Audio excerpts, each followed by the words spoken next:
fact that it's entertaining, I think it would spark a conversation. Siguro yung mga manonood, pagkatapos nila manood ng pelikula,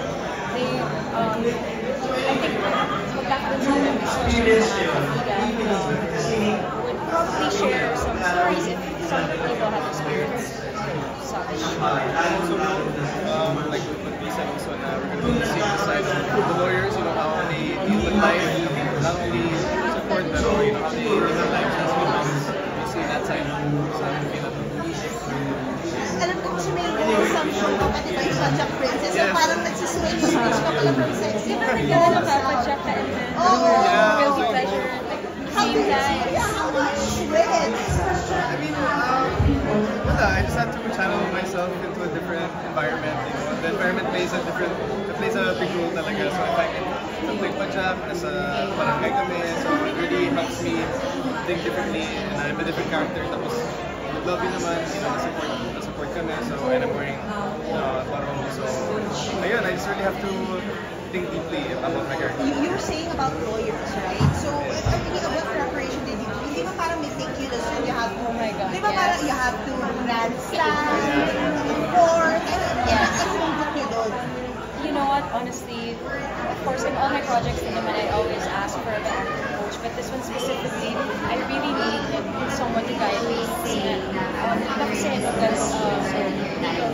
drama, and then it's also yung lines have to be very specific. So we had to memorize our pages of lines ng song. Kailangan pagdating namin sa self-prepare na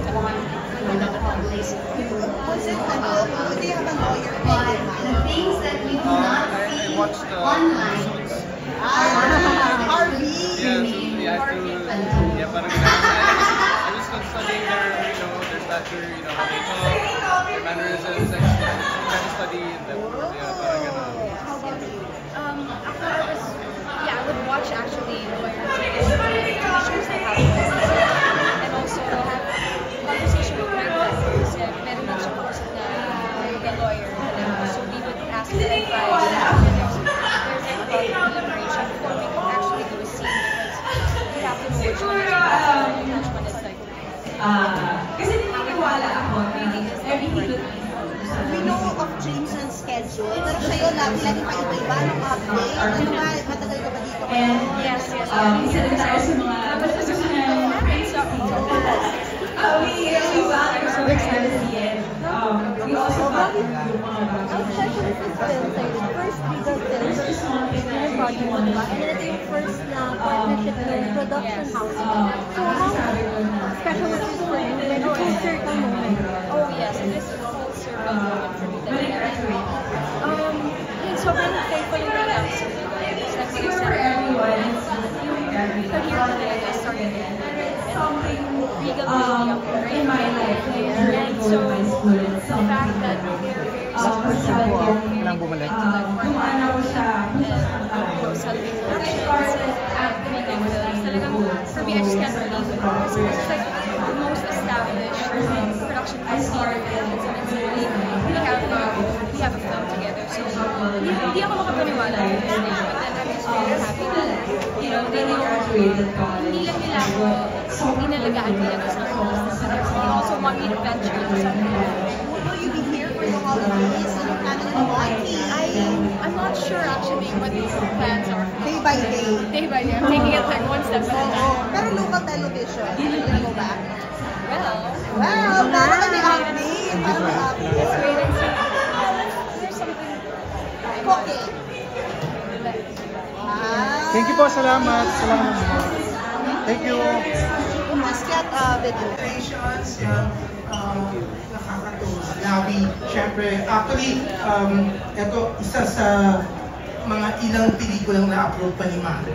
Actually, even naman yung isa mo pang gagawin, upload na ni Mother yun, di ba?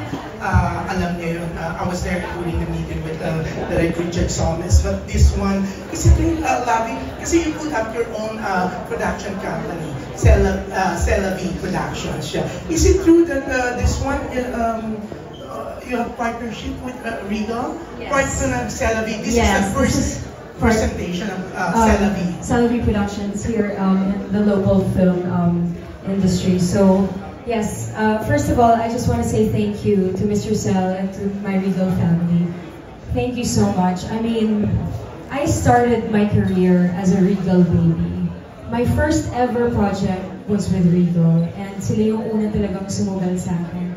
So I'll always be grateful. And the fact that I get to collaborate and be part of this collaboration with Celavi Productions and of course with Regal Films is such an honor, because I just can't believe that I get to partner with like the benchmark of the entertainment industry and you know, the most like successful and established production company in the Philippines. So I am truly grateful.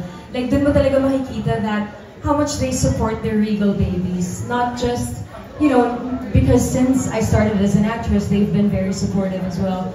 But then now that I'm venturing into a new, you know, I'm having like my producer's hat on, and I'm just so glad that Regal is by my side. And not only that, I get to call Mr. Sel, literally, and I bug her and I ask her for advice. So really, Mr. Sel, thank you, and I'm just so happy to be part of this family. Thank you. Yeah, it's so nice, no? To hear from you that you're really truly grateful. Kasi nga madalas sabihin ng showbiz is ungrateful pag hindi ka na kailangan. But yung trust mo kila Miss Rosel sa Regal, ganon, kasi you started with them, like yung trust mo sa LBD family. Yes, of course, yes. diba?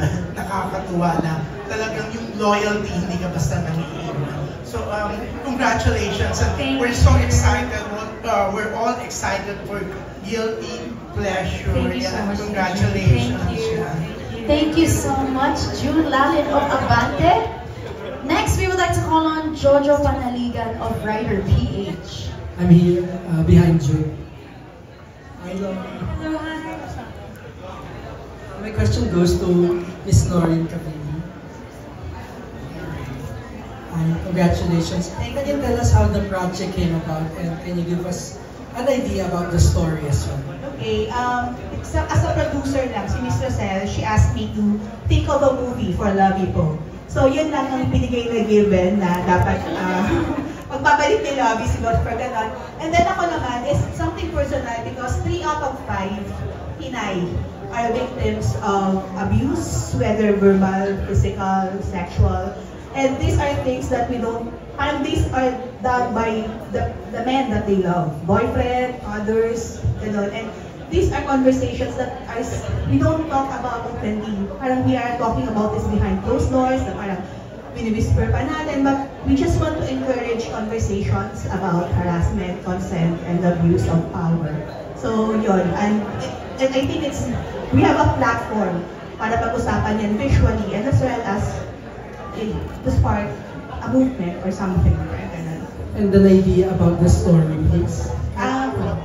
The idea, yun kasi marami kasi akong nakikita at naririnig na mga kaibigan or mga kakilala or stories from other people. There are untold stories na they were victims ng mga boyfriend nila or nung mga natatakot sila to speak up kasi baka hindi paniwalaan kasi boyfriend mo naman yan, di ba? Yung mga asawa mo naman yan. So, yun lang yung pinanggalingan nun. And then, eto na siya.